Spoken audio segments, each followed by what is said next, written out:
Dan di saat Nabi Muhammad mulai dicabut nyawa beliau oleh malaikat Israel, Nabi Muhammad mengatakan, mahadha, apa ini wahai Israel? Malaikat Israel kemudian menjawab, ya Rasulullah, itu adalah sakaratul maut.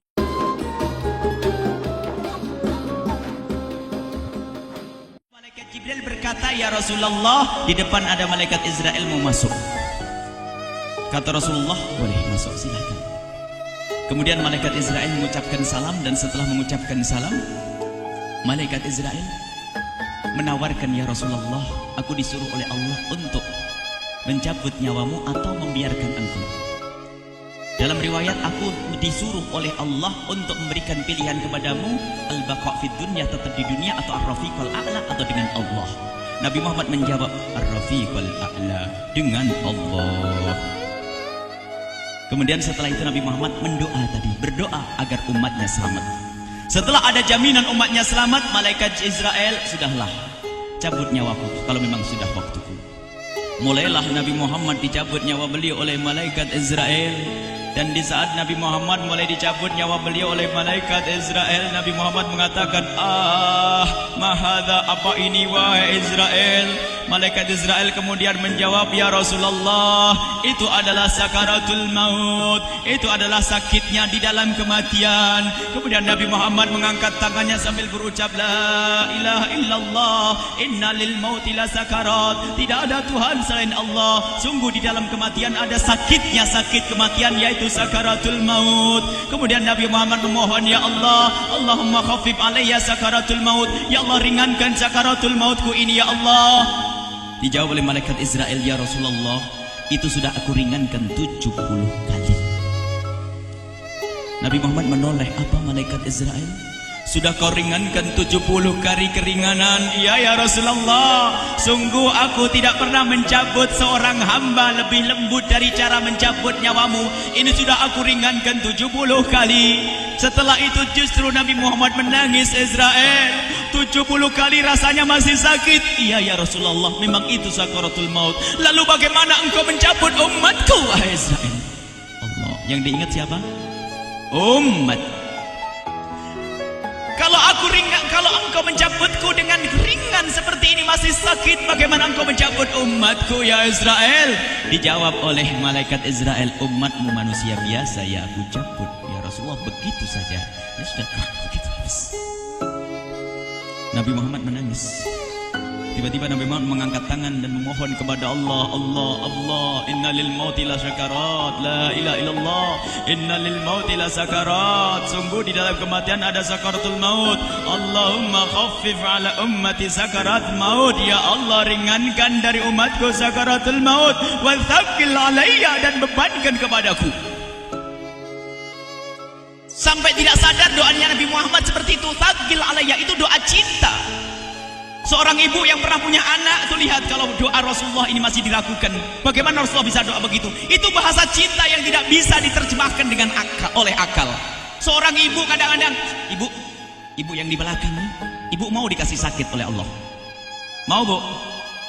Ibu jauh sekali. Ibu mau dikasih sakit? Jawabnya tidak mau.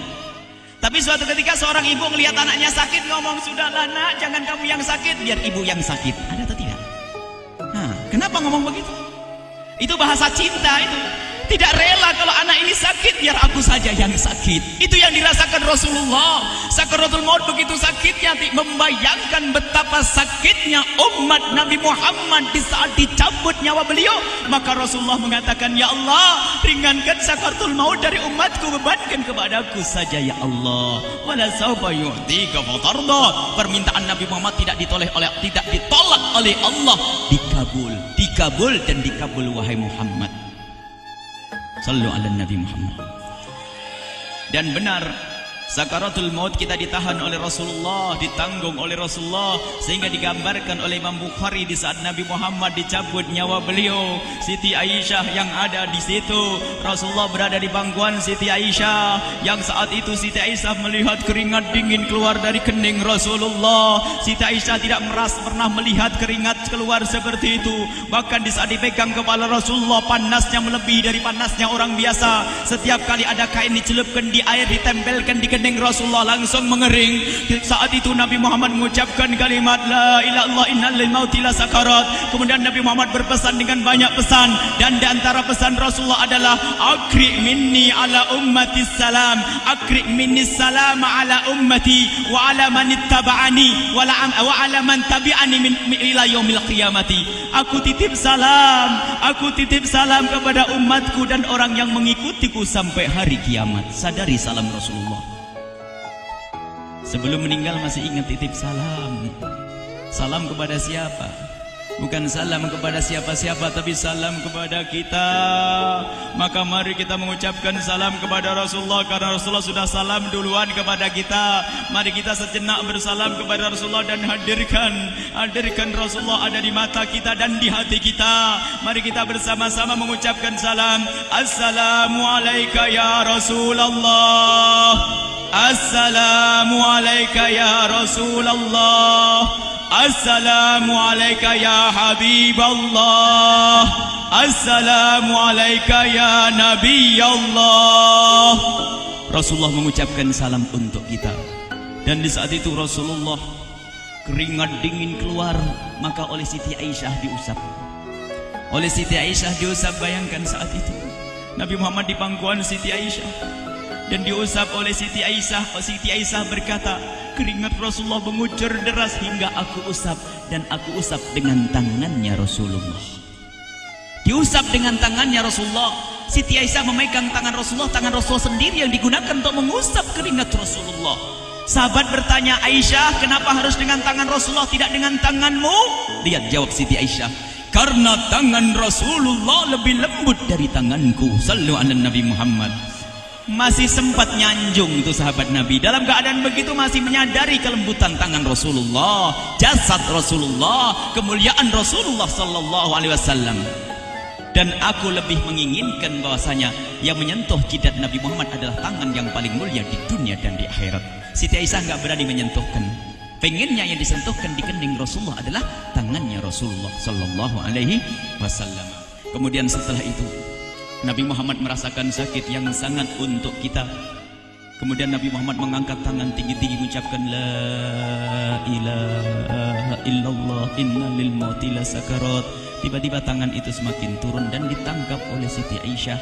Dan di saat tangan itu jatuh di tangan Siti Aisyah, kemudian tiba-tiba paha Siti Aisyah merasakan berat kepala suci Rasulullah. Dan saat itu Siti Aisyah sadar bahwasanya Rasulullah sudah kembali kepada Allah Subhanahu wa taala. Sallu ala Nabi Muhammad. Siti Aisyah bingung di saat melihat seperti itu. Ditaruh pelan-pelan wajah Rasulullah sambil menangis lalu berkata, Rasulullah sudah meninggal. Para sahabat Nabi pada bingung. Sayyidina Ali tiba-tiba terduduk, nggak bisa berdiri. Sayyidina Uthman nggak bisa ngomong. Ada orang, Sayyidina Zaid berkata, aku baru melihat Rasulullah. Setelah ini aku tidak mau melihat lagi selain Rasulullah. Ya Allah, butakan mataku. Aku tidak ingin aku kotori mataku dengan selain Rasulullah. Dan dibutakan oleh Allah.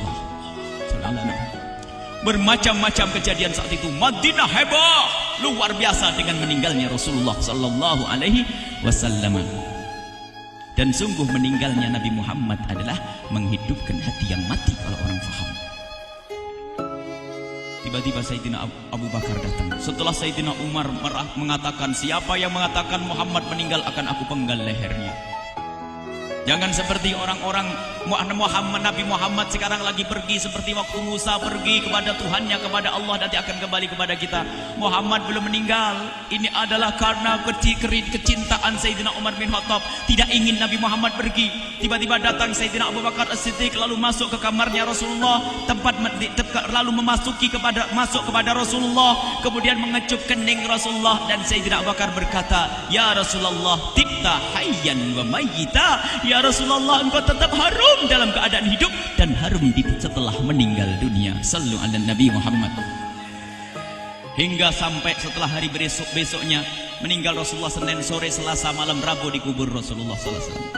Setelah dikubur, Sayyidat Fatimah bertanya kepada Sayyidina Abdullah ibn Abbas, Sayyidina Anas, wahai Anas, hai Anas, sambil menangis Sayyidat Fatimah Zahra, hai Anas, bagaimana engkau tega?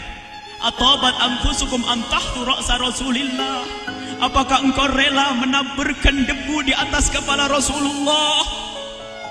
Sayyidina Anas menangis kaget, ya wahai binta Rasulullah, kalau kami tidak dilupakan oleh Allah, niscaya tidak ada yang bisa mengubur Rasulullah. Jadi saat itu dilupakan oleh Allah, sehingga mereka tidak menyadari melakukan itu semua. Kalau mereka sadar, tidak akan bisa mengubur Rasulullah sallallahu alaihi wasallam. Ini yang diungkapkan oleh Sayyidina Anas. Kalau seandainya kami tidak dilupakan oleh Allah, niscaya kami tidak akan mampu mengubur Rasulullah sallallahu alaihi wasallam. Kami yang hadir di sini, ya Allah, ingin senantiasa hadir di hati kami kekasih-Mu Nabi Muhammad. Maka kami mohon, ya Allah, jadikan kekasih-Mu Nabi Muhammad yang akan, ya Allah, yang akan mendampingi kami kelak saat Kau cabut nyawa kami, seperti yang Kau wahyukan kepada kekasih-Mu Nabi Muhammad. Wa absyiru bil jannati, semua hamba yang beriman akan menyaksikan surga, ya di saat dicabut nyawa mereka. Dan surga, di tempat surga itu yang paling mulia adalah Nabi Muhammad.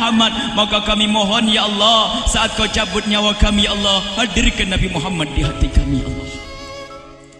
Dan kami mohon, ya Allah, saat di alam barzah nanti, ya Allah, saat yang sangat mengerikan itu, ya Allah, kami mohon hadirkan kekasih-Mu Nabi Muhammad, sehingga kami tidak takut dan gentar lagi dengan malaikat mungkar nakir. Dan ya Allah, kami mohon di saat di padang mahsyar nanti, ya Allah, hadirkan kekasih-Mu Nabi Muhammad. Jadikanlah kekasih-Mu Nabi Muhammad yang akan menemani kami dan akan membonceng kami, membawa kami ke telaga Kausar. Lalu kami diberi air minum dari air telaga Kausar hingga kami tidak akan haus selama-lamanya.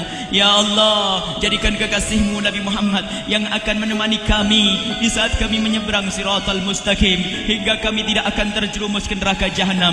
Dan jadikan kekasih-Mu Nabi Muhammad yang akan kami saksikan setiap saat di surga-Mu, ya Allah. Ya Allah, jadikan kekasih-Mu Nabi Muhammad yang senantiasa, ya Allah, kami lihat kelak di surga. Dan jadikan ucapan kami di akhir hayat kami kelak adalah, ya Allah, adalah kalimat agung dan mulia, La ilaha illallah Muhammadur Rasulullah. La ilaha illallah Muhammadur Rasulullah. La ilaha illallah Muhammadur Rasulullah sallallahu